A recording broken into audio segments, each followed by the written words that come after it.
when you think in your life, what was the one thing that happened to you? And maybe it was somebody handing you that book way back when, but what was the one thing that happened to you that helped you break away from the herd and the herd thinking?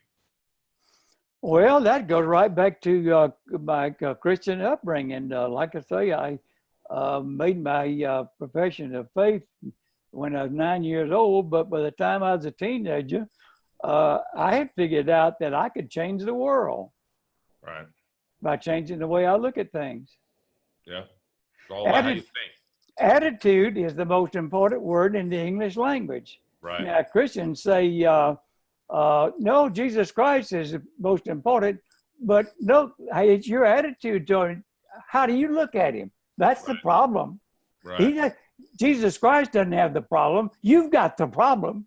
Right. By your attitude. Well, if you change your attitude, it's an entirely different world. Well, he didn't change, you changed. Right. Yeah. And you changed because you listened to the noise of the world. Yes. That's just it. You see, that's why I started you. You got to recognize what evil looks like. Yeah. And I've illustrated what evil looks like. And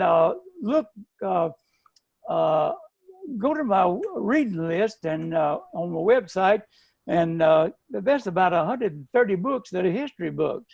Right. And there's only about 105, 110 books on economics.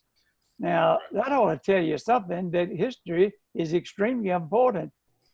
And you cannot study economics without studying history. That's all there is to it. Yeah, I think that's in Nelson's website is infinitebanking.org.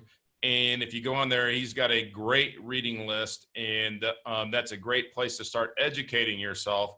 And just remember that infinite banking and breaking away and having cash flow, becoming financially independent versus a slave that wants retirement, because a slave wants to be taken out of service, which is what retirement means. We want to be financially independent regardless of our age, and we want to do things that we're passionate about, which is showing people how to create cash flow. You have to start here. You have to start with infinite banking. So how do you learn about infinite banking? Well, you have to start with the book, right? And you go back to the Bible. Every principle that you read in this book is nothing conflicts with the Bible. It is exactly what it's all biblical. True. You see, I passed out at the last think tank section. You were there, weren't you? I was. Okay, my presentation consisted of 3 articles there. The first article was something that I wrote regarding my Christian experience. The next article was just only 2 pages long, but that 2 pages, the most profound 2 pages I've ever read in my life, by Paul Rosenberg. Mm-hmm. And it's entitled Fish Are the Last and Notice the Water. Right. Well, right. The water is their environment. Right. And you got to understand what your environment is out there, and you got to understand what evil looks like. If you can't recognize evil is going to get you every time, and you don't even know it. Right. Now, by the way, evil is sneaky. Satan is sneaky. Yes. Like in the Garden of Eden, he was like, "Hey, I'm Satan." What he did is he snuck up on them, just like evil sneaks up on you today.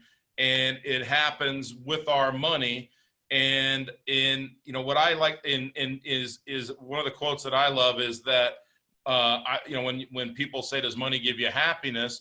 Well, no, but money gives you choices, and choices give you freedom. Freedom gives you happiness, right? To be free to be whatever you want to be. But this is a participatory sport. It starts with reading the book. And one of the things is that we're going to give to anyone that comes on our website, createtailwind.com, all one word, createtailwind.com. If they go in and they register to have a webinar, we're going to show you some very basic things about infinite banking. And then if you'll register and listen to that webinar, we're going to send you Nelson's book for free.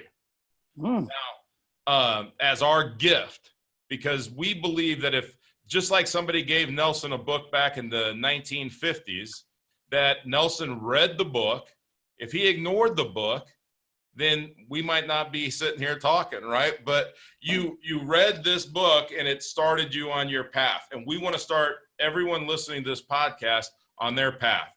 And there are I've read I think just about every book on this subject that's out there. The good ones, the bad ones. There's not one book that comes anywhere close to explaining this concept as well as this book. It is the book to start with, and it's where the journey starts.